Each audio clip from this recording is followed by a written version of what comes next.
कालीजाई मंदिर चिल्का झील में एक द्वीप पर स्थित है। इसे देवी कालीजय का निवास स्थान माना जाता है। देवी कालीजय वास्तव में काली हैं, जो दशमहाविद्याओं की स्रोत और पहली महाविद्या हैं। स्थानीय जनता द्वारा अत्यधिक पूजनीय देवता को स्थानीय लोककथाओं और किंवदंतियों में प्रतिष्ठित किया गया है। चिल्का रामसर कन्वेंशन के तहत भारत की ओर से अंतर्राष्ट्रीय महत्व की आर्द्रभूमि के रूप में नामित पहली भारतीय आर्द्रभूमि थी। इसमें सबसे प्रसिद्ध इरावदी डॉल्फिन है, जिनकी झील में आबादी 152 है। यह ओडिशा का एक प्रसिद्ध पर्यटन स्थल है और हर साल हजारों पर्यटक यहां आते हैं। परीकुड के राजा ने मां काली के चरण कमलों में समर्पण कर दिया। डॉक्टर पांडा ने कहा है कि इस मंदिर का निर्माण वर्ष 1717 में बनकड़ के तत्कालीन राजा श्री जगन्नाथ मानसिंह ने कराया था। पौराणिक कथा के अनुसार काली और जय माता के दो अलग अलग रूप हैं। जबकि मां काली हिंदू धर्म की प्रत्यक्ष देवी हैं, जय एक स्थानीय गांव की एक साधारण लड़की थी, जो किसी भी समय मिर्च के गहरे गले में घुल जाता था। वहां स्थित एक अन्य द्वीप परीकुड से विवाह किया और अपने पिता के साथ जाते समय भयानक तूफान का सामना करना पड़ा। तूफान का असर इतना तेज था कि भीड़ में नाव पलट गई। बाद में जय के पिता और नाविक दोनों लापता हो गए, लेकिन जय का कोई पता नहीं चला। सुना जा सकता है कि इस घटना के कुछ दिन बाद वहां से गुजर रहे नाविकों को जय की चीखें सुनाई दी। इसलिए धीरे धीरे उन्हें मां काली की उपाधि देकर संकट के समय में याद किया जाने लगा। ऐतिहासिक आंकड़ों के अनुसार मां काली जय का मंदिर परीकुदर के राजा श्री जगन्नाथ मानसिंह ने 1777 के आसपास बनवाया था। तभी से मां को वहां अधिष्ठात्री देवी के रूप में पूजा जाता है। हर दिन उन्हें मछली और अन्य सामग्री इकट्ठा करने के लिए चिली के जंगलों में गहराई तक जाना पड़ता है। ऐसा माना जाता है कि मां कालीजय संकट के समय मछुआरों को विभिन्न तूफानों से बचाती हैं। इसलिए चिली के मछुआरे उन्हें ईस्ट देवी के रूप में पूजते हैं। जरूर गुजरना होगा। उसके बाद बालूगांव से 18 किमी सुदूर कालीजाई को जलमार्ग से जाना पड़ता है। चिलिका झील 70 किलोमीटर लंबी तथा 30 किलोमीटर चौड़ी है। ये समुद्र का ही एक भाग है जो महानदी द्वारा लाई गई मिट्टी के जमा हो जाने से समुद्र से अलग होकर एक छिछली झील के रूप में हो गया है। दिसंबर से जून तक इस झील का जल खारा रहता है, किंतु वर्षा ऋतु में इसका जल मीठा हो जाता है। इसकी औसत गहराई 3 मीटर है। इस झील के पारिस्थितिक तंत्र में बेहद जैव विविधताएं हैं। यह एक विशाल मछली पकड़ने की जगह है। ये झील 132 गांवों में रह रहे 1,50,000 मछुआरों को आजीविका का साधन उपलब्ध कराती है। इस खाड़ी में लगभग 160 प्रजातियों के पक्षी पाए जाते हैं।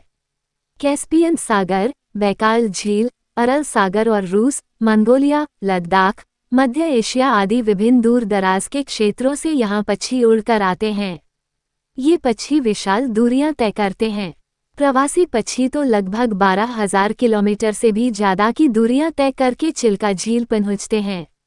1981 में चिल्का झील को रामसर घोषणापत्र के मुताबिक अंतर्राष्ट्रीय महत्व की आर्द्रभूमि के रूप में चुना गया।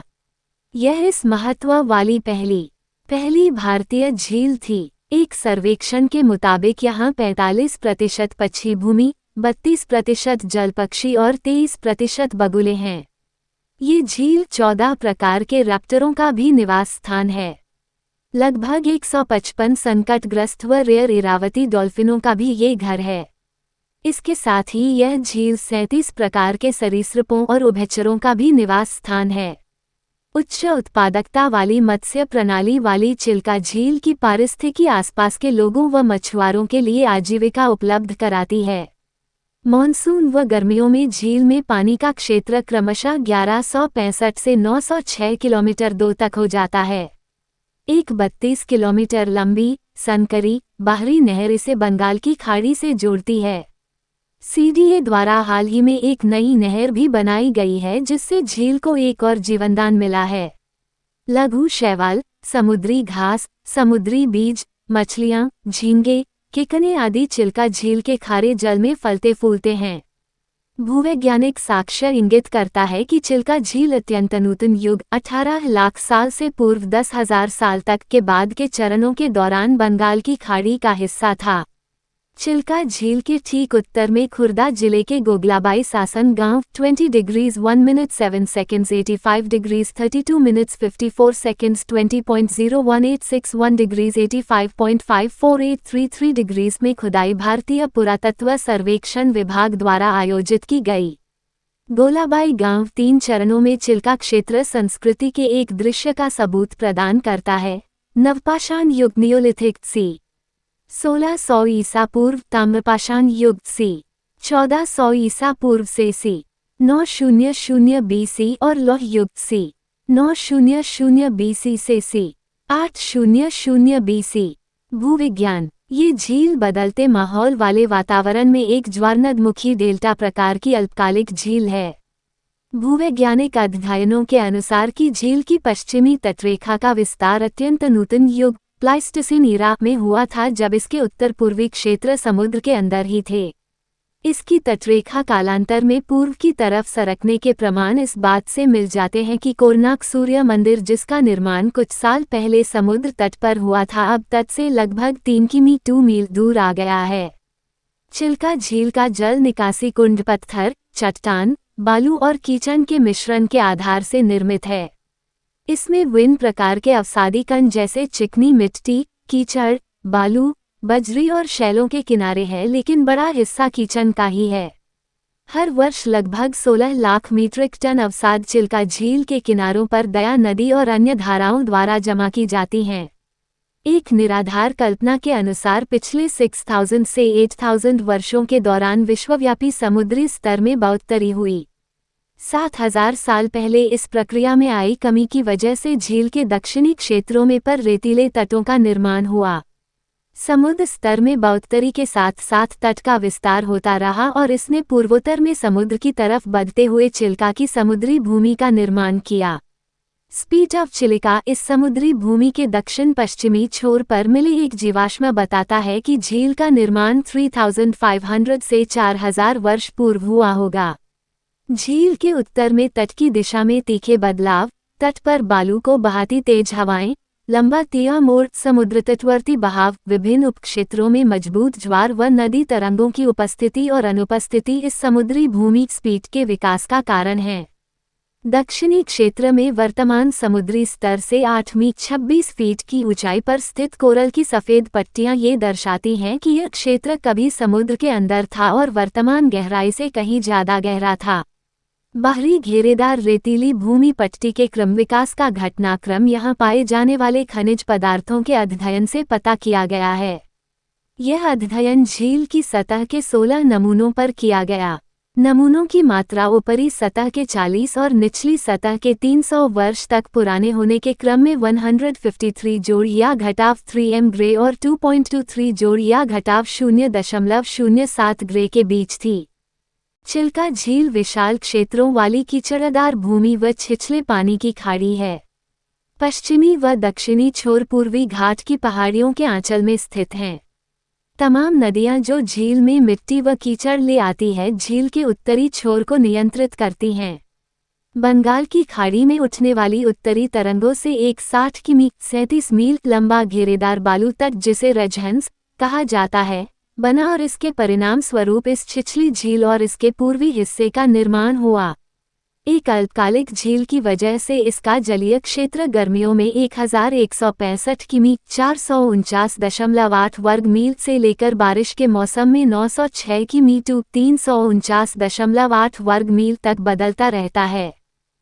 चिल्का विकास प्राधिकरण (CDA) पानी की गुणवत्ता माप का एक संगठित प्रणाली की स्थापना की और लिमनोलॉजी अंतर्देशीय जल का अध्ययन करने वाले की तहकीकात झील के पानी की निम्नलिखित भौतिक रासायनिक विशेषताओं को बतलाते हैं। झील का पानी क्षारीय है। F की मात्रा 7.1 से 9.6 के बीच है, जिससे कुल क्षारीयता लवणता या खारेपन के समान हो जाती है। झील के दक्षिणी भाग में रंभा के पास सबसे अधिक क्षारीयता मापी गई है। क्रोमंडल या बथिमेट्रिक सर्वेक्षण उत्तरी भाग में छिछली गहराई दर्शाता है। यहाँ एक बड़े भाग में गहराई 1.5 मीटर 5 फीट से भी कम है, जबकि दक्षिणी भाग में गहराई सबसे ज्यादा 3.9 मीटर 12.8 फीट तक मापी गई है। ऊपरी पानी के अवसाद व कीचड़ में मिले रहने के कारण यहाँ उच्च गंधलापन टर्बिडिटी है। स्पष्टता नाप में दृश्यता 9 और 155 से मी 0.30 और 5.09 फीट के बीच पाई गई है। झील में क्षारीय स्तरों में बड़े अस्थायी व स्थानिक बदलाव ताजे पानी के निकलते रहने, वाष्पीकरण, वायु दिशाएं व समुद्री पानी के ज्वार के साथ अंदर आने से आते रहते हैं। इस झील की क्षारीयता दया नदी के मुहाने पर 0.5,000 से बाहर जाने वाली नहरों में 42,000 तक की अत्यधिक नमकीन मात्रा तक पाई गई है। पानी में घुलनशील ऑक्सीजन की मात्रा 3.3-18.9 मिलीग्राम एल तक पाई गई है। Phosphate phosphorus 0-0.4 ppm, nitrate nitrogen 10-60 ppm और सिलिकेट्स 1-8 ppm उत्तर और उत्तर पूर्व में ज्यादा है, क्योंकि यहाँ विभिन्न नदियाँ सिल्ट डालती हैं। झील को क्षारीय मात्रा के अनुसार मुख्य रूप से 4 भागों में विभाजित किया गया है, जिन्हें मुख्यतः दक्षिणी, मध्य, उत्तरी व बाहरी नहरें के नाम से जाना जाता है। मॉनसून के दौरान ज्वार की वजह से आने वाले समुद्री पानी की भारी मात्रा से उत्पन्न क्षारीयता को उत्तरी व मध्य क्षेत्रों में भारी बारिश से आए ताजे पानी की भारी मात्रा बराबर कर देती है। दक्षिणी भाग में ताजे पानी के ज्यादा ना पहुंचने की वजह से मॉनसून के दौरान भी क्षारीयता बनी रहती है। हालांकि मॉनसून के बाद के मौसम में उत्तरी हवाओं के चलने से दक्षिणी भाग में क्षारीयता कुछ कम हो जाती है। ये हवाएं पानी को झील के अन्य भागों से मिलाने का काम कर देती हैं। गर्मियों में झील का पानी का स्तर नीचे होता है, इसकी वजह से समुद्री पानी बाहरी नहरों से ज्यादा आता है और गर्मियों में क्षारीयता बढ़ जाती है। तट पर तटीय खिसकाव की वजह से आने वाले प्रतिकूल ज्वारीय लेनदेन की वजह से पानी के बहाव में कमी और झील के मुहाने की अवस्थिति में हर वर्ष लगातार बदलाव आ रहा है। इसकी वजह से तलछटी में जमा होने वाली गाद की अनुमानित मात्रा 1 लाख मीट्रिक टन है। इन प्रतिकूल प्रभावों की वजह से व्यापक सुधारक कार्रवाइयों की आवश्यकता है। झील के विभिन्न भागों में अवसाद की विभिन्न मात्राएं पाई गईं। उत्तरी भाग में 7.6 मिलीमीटर 0.30 इंच वर्ष, मध्य भाग में 8.0 मिलीमीटर 0.31 इंच वर्ष और दक्षिणी भाग में 2.8 मिलीमीटर 0.11 इंच वर्ष के माप मिले। अवसाद के जमा होने की मात्रा दक्षिणी भाग की तुलना में उत्तरी व मध्य भाग में ज्यादा पाई गई। इसकी समृद्ध जैव विविधता की वजह से 1981 में चिल्का झील को रामसर घोषणापत्र के मुताबिक अंतर्राष्ट्रीय महत्व की आर्द्र भूमि के रूप में चुना गया, जैसा कि तथ्यों के रूप में दिखाया है। यहाँ सर्दियों में 1 लाख प्रवासी जलपक्षी और तटपक्षी प्रवासी है। 400 से अधिक रीढ़धारी प्रजातियां रिकॉर्ड किए गए हैं। एक मुहाने लैगून के रूप में यह मरीन का एक अनूठा संयोजन और खारे और मीठे पानी प्रजातियों का समर्थन करता है। कई दुर्लभ और लुप्तप्राय प्रजातियां इस क्षेत्र में पाए जाते हैं। झील मछली पालन, जो कि वहां के समुदाय की जीवन रेखा है, का समर्थन करता है। झील का आनुवंशिक विविधता के संरक्षण में बहुत अधिक महत्व है। यहाँ पर खरपतवार और जलीय कृषि गतिविधियों में वृद्धि हुई है। इन वर्षों में झील के पारिस्थितिकी तंत्र को कई समस्याओं का सामना करना पड़ा और इनमें से कुछ खतरे निम्नलिखित है। अंतर्देशीय नदी प्रणालियों से तटीय बहाव और अवसादों के कारण गाद, पानी की सतह क्षेत्र की सिकुड़न, प्रवेश नाले के जाम होने के साथ ही साथ समुद्र को जोड़ने का मार्ग भी खिसक रहा है। लवणता और मत्स्य संसाधनों में कमी, मीठे पानी आक्रामक प्रजातियों के प्रसार और जैव विविधता का उत्पादकता में गिरावट के साथ ही समस्त रूप से नुकसान प्रतिकूल रूप से इस पर निर्भर जीविका के समुदाय को प्रभावित कर रहा है।